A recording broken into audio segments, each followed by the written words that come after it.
आज हम cheque bounce से संबंधित जानकारी आप सभी लोग बताने वाले हैं। जिन व्यक्तियों के ऊपर चेक बाउंस का केस हुआ है, जिनको आरोपी बनाया गया है, वो इस जजमेंट के माध्यम से लाभ प्राप्त कर सकते हैं। तो ये वीडियो आप सभी लोगों के लिए बहुत ही ज्यादा यूजफुल होने वाली है, तो इस वीडियो पूरा अंत तक देखना है, बिल्कुल भी स्किप नहीं करना है, तभी आप सभी लोगों को अच्छी जानकारी समझ में आएगी। दूसरा काम आप सभी लोगों को ये करना है कि अगर आप नए हैं, चैनल पहली बार आए हैं, तो चैनल को सब्सक्राइब जरूर कर दें, साथ में बेल आइकन जरूर दबा दें, जिससे कि हम जो भी नए अपडेट डालें उसका नोटिफिकेशन आपके पास आती रहे और आप लोग जानकारी प्राप्त करते रहें। तो आज हम जिस चेक बाउंस के केस बारे में जानकारी देने वाले हैं, उस केस का नाम है जरनैल सिंह बैजवा वर्सेस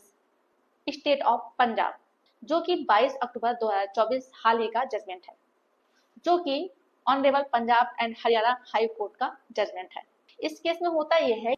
एक प्रॉपर्टी से संबंधित एग्रीमेंट होता है, उससे संबंधित डिस्प्यूट था जो कि 2018 का था। इसमें होता यह है कि कंप्लेनेंट की जो शिकायत होती है वो ये रहती है कि हमने सारा पैसा दे दिया है, लेकिन जो प्रॉपर्टी है वो मुझे अभी भी नहीं मिली है, और इसी के अकॉर्डिंग चेक इशू किया गया है, जो कि चेक बाउंस हो गई है, जिसके अगेंस्ट में जरनैल सिंह बाजवा के अगेंस्ट में चेक बाउंस का केस ट्रायल में चलाया जाता है। और इस केस में जब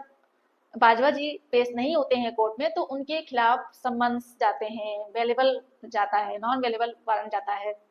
और लास्ट में उन्हें प्रोक्लेम्ड पर्सन डिक्लेयर कर दिया जाता है। प्रोक्लेम पर्सन डिक्लेयर करने के बाद कोर्ट के द्वारा ये डायरेक्शन दी गई पुलिस को कि वो बाजवा के खिलाफ जो सेक्शन आईपीसी का 174A है, उसके खिलाफ एफआईआर दर्ज की जाए, जो कि 24 फरवरी 2021 में बाजवा जी के खिलाफ एफआईआर रजिस्टर्ड हो गई। और जब ये एफआईआर हो जाती है, तो बाजवा जी के और कंप्लेनेंट के बीच में एक समझौता होता है, और चेक के केस में भी इस समझौते के अकॉर्डिंग स्टेटमेंट भी हो जाती है। उस केस को विड्रॉ कर लिया जाता है, जो कि 21 जनवरी 2022 को विड्रॉ किया जाता है, और इस तरह से जो चेक बाउंस का केस होता है वो बाजवा जी के खिलाफ वो खत्म हो जाता है। तो यहाँ पर चेक बाउंस का तो केस खत्म हो गया था, लेकिन इसके अलावा एक अलग से अपराध निकला था, जो कि आईपीसी धारा 174A के अंतर्गत, जो कि अभी भी पेंडिंग थी।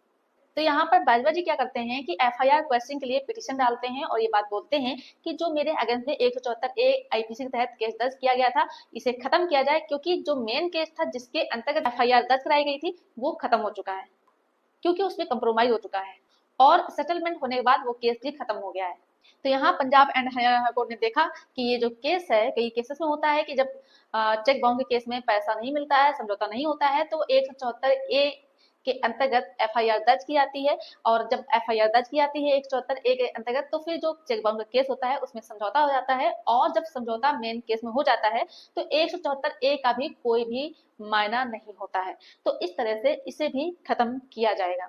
तो और इससे पहले भी कई सारे ऐसे जजमेंट भी आए हैं, उसी के हिसाब से इस जजमेंट को भी उसके अंतर्गत रखा गया, और ये बात बोली गई कि जब चेक बाउंस का केस खत्म हो गया है, तो उसके अकॉर्डिंग जो 174A की एफआईआर दर्ज हुई है उसे भी खत्म किया जाता है, और उस एफआईआर को क्वेश कर दिया गया। तो यहाँ पर बाजवा जी की जो क्वेश्चन पिटीशन थी उसे अलाउ किया गया, और जो एफआईआर थी उसे क्वेश की गई। तो ये थी पूरी जानकारी। आप लोगों को ये जानकारी कैसी लगी, आप लोग मुझे कमेंट बॉक्स में जरूर बताएं, और ऐसे ही लीगली अपडेट रहने के लिए आप चैनल को अगर अभी भी सब्सक्राइब नहीं किए हैं, तो ये चैनल आपका ही है, आप इसे सब्सक्राइब जरूर कर दें। धन्यवाद।